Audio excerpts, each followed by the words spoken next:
Hello, this is Jenny Dean, and this is my comparative analysis of child development theorists PowerPoint assignment.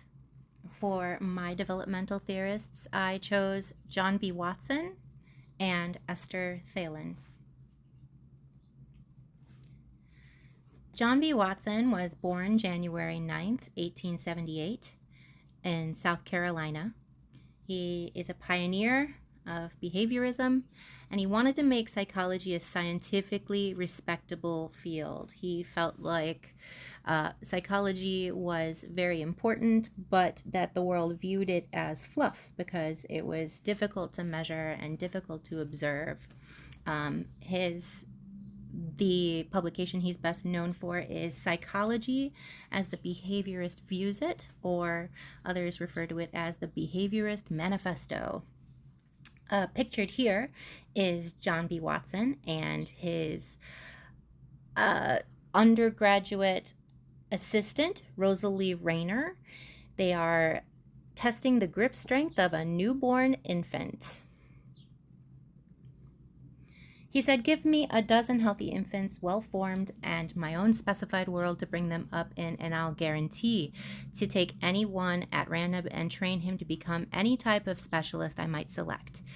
Doctor, lawyer, artist, merchant chief, and yes, even beggar man and thief, regardless of his talents, penchants, tendencies, abilities, vocations, and race of his ancestors." Watson's beliefs regarding development. Watson championed behaviorism and believed that everything that humans feel or believe or do is not a product of stage or because of the distant past. It is because they've learned it. They've been conditioned. He believed the field of psychology should be studied in an objective and scientific manner, only recording behaviors which could be seen and measured, ignoring, quote, invisible impulses.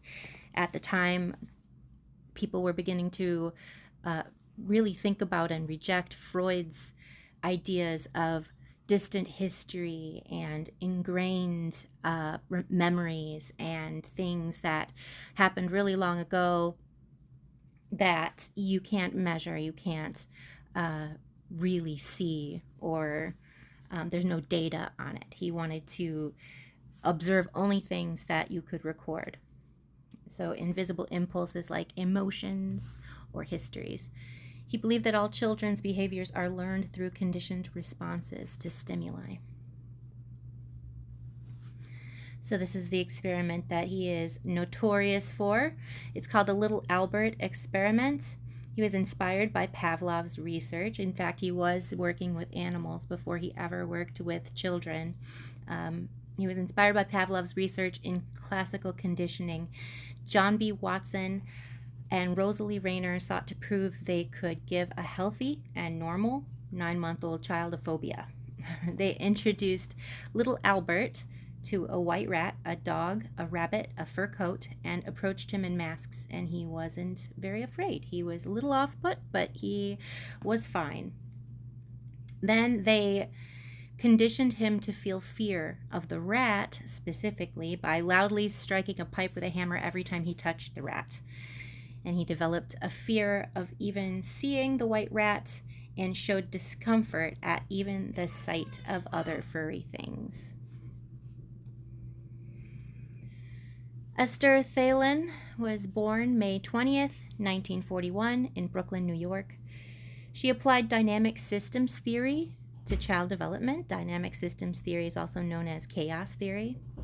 She believed development occurs through the interaction of the brain, body, and environment rather than driven only by pre-programmed stages. And the publication she's best known for is A Dynamic Systems Approach to the Development of Cognition and Action. She said how a child behaves depends not only on the immediate current situation, but also on his or her continuous short and longer term history of acting, the social situation, and the biological constraints he or she was born with. Every action has within it the traces of previous behavior. Thalen's beliefs regarding development. Thalen believed that infants and adults learn and develop through embodied processes, how one's perception, movement, and emotion contribute to development of behavior and cognition. She believed that problem solving and skill acquisition were not solely dependent on pre-programmed stages of brain maturation, but were more complex and contingent upon many factors. Thalen spent her career proving and promoting a dynamic systems, or chaos theory, approach to human development, believing that there are many variables that must be considered when describing how a baby acquires new skills. One of her main projects was reach emergence research. So how a baby learns to reach out and grab something that they want. You see here there's a diagram of a baby in a chair. He's got nodes strapped to his joints that will measure how his arms will dip and sway and struggle to get the object. Little by little, his body will program his brain, not the other way around, how to grab the object, how to not only touch it with his hands, but also grab it. Babies can reach and grab things at about 4 months of age with some variability. Thalen conducted research by tempting babies as young as 3 weeks with an object to attempt to elicit reaching. She notes that Piaget did a similar experiment with his own children, and he concluded that this skill was learned step by step by seeing the object, seeing their hand, and seeing their hand with the object, and through assimilation and accommodation, eventually they will grab it. She believed that was only one factor of many which led to the development of a skill. Everything counts in producing behavior, she said. Thalen describes a motivational cascade involving reaching and non-reaching factors which destabilize pre-established behavior patterns and then self-organize into new ones. So there is a stable pattern that you are familiar with, something that you've done over and over again until it evolves into something else and it is assimilated and accommodated and becomes a new pattern. He self-organizes into new patterns, and then the next thing is going to create a new pattern. Watson versus Thalen. Their psychological approaches were different. John B. Watson was a behaviorist. He saw behaviorism as the way to go. He rejected introspective psychology, and Esther Thalen was a dynamic systems theorist. No one factor affects development all by itself. Their views on development were different. Watson believed behavior was developed only in response to environment and conditioning, and rejected notions of innate temperament or genetics. Thalen believed development is complex, flexible, and context-dependent. Experience shapes neural and motor development through interaction. Criticisms of previous theories: Watson rejected psychology based in invisible impulses, and Thalen rejected theories where maturation was stage-based and rigid. Their influence on history: Watson is considered by many to be the founder of behaviorism, or the father of behavioral psychology. Thalen applied chaos theory to infant development, and their influences today: Watson's research is used in modern behavior modification programs and advertising.